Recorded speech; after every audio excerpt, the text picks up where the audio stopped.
Hello guys, welcome to సినీవేరా. Present social మీడియాలో అనసూయ భరద్వాజ్ గురించి ఒక ఇంట్రెస్టింగ్ విషయం అయితే వైరల్ అవుతుంది. ముఖ్యంగా హిందూ మతం, సనాతన ధర్మం గురించి తను గతంలో చేసిన కామెంట్స్ ఇప్పుడు మరోసారి చర్చకు వచ్చాయి. అసలు అనసూయ ఏం మాట్లాడింది, ఎందుకు కొంతమంది తన పైన ఇలాంటి విమర్శలు చేస్తున్నారు, ఇప్పుడు తనిచ్చిన క్లారిటీ ఏంటి, ఇవన్నీ సింపుల్ గా మాట్లాడుకుందాం. అనసూయ గతంలో జై శ్రీరామ్ అనే నినాదాన్ని ఉపయోగించే విధానం గురించి కొన్ని కామెంట్స్ చేసింది. కేవలం నినాదాలు చేయడం కంటే మన ప్రవర్తనలో కూడా విలువలు కనిపించాలనేదే తను చెప్పిన పాయింట్. అలాగే వ్యక్తుల ప్రవర్తన గురించి మాట్లాడేటప్పుడు దాన్ని మతానికి లింక్ చేయకూడదని తన అభిప్రాయపడింది. అయితే ఈ కామెంట్స్ సోషల్ మీడియాలో వైరల్ అవడంతో కొంతమంది హిందూ సంఘాలు, నెటిజన్లు అనసూయపై తీవ్రంగా స్పందించారు. తను హిందూ మతాన్ని, సనాతన ధర్మాన్ని టార్గెట్ చేస్తూ మాట్లాడిందంటూ విమర్శలు చేస్తున్నారు. దీంతో అనసూయ మరోసారి సోషల్ మీడియా వేదికగా తన మాటలకు క్లారిఫికేషన్ ఇచ్చింది. తను చెప్పిన దాని ప్రకారం తన మాటలను కొంతమంది కావాలని వక్రీకరించారని, అందుకే ఈ క్లారిఫికేషన్ ఇవ్వాల్సి వచ్చిందని చెప్పింది. ముఖ్యంగా తనపై వ్యక్తిగతంగా దాడులు చేయడం,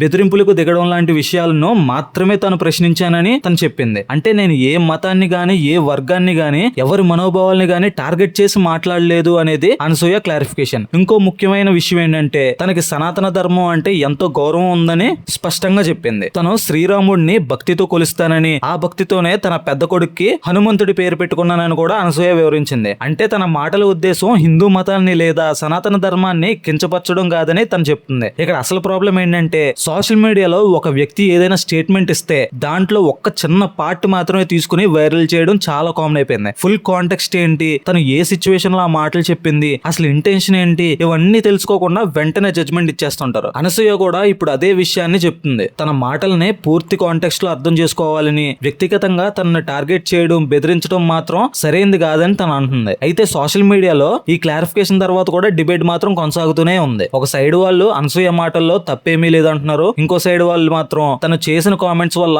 హిందూ సమాజం మనోభావాలు దెబ్బతింటున్నాయని అంటున్నారు. సో ఫైనల్లీ అనసూయ ఉద్దేశపూర్వకంగా సనాతన ధర్మాన్ని టార్గెట్ చేసిందా, లేక తన మాటలనే కాంటెక్స్ట్ నుంచి బయటకు తీసి కాంట్రవర్సీ చేశారా? ఈ విషయంలో మీ ఒపీనియన్ ఏంటి? కామెంట్స్ లో చెప్పండి. ఇలాంటి cinema updates, celebrity controversies, viral news కోసం మన ఛానల్ ని సబ్స్క్రైబ్ చేసుకోండి. ఈ వీడియో నచ్చితే లైక్ కొట్టండి. మళ్ళీ ఇంకో ఇంట్రెస్టింగ్ వీడియోతో మళ్ళీ మీ ముందుకు వచ్చేస్తా. Until then take care, tata, bye by.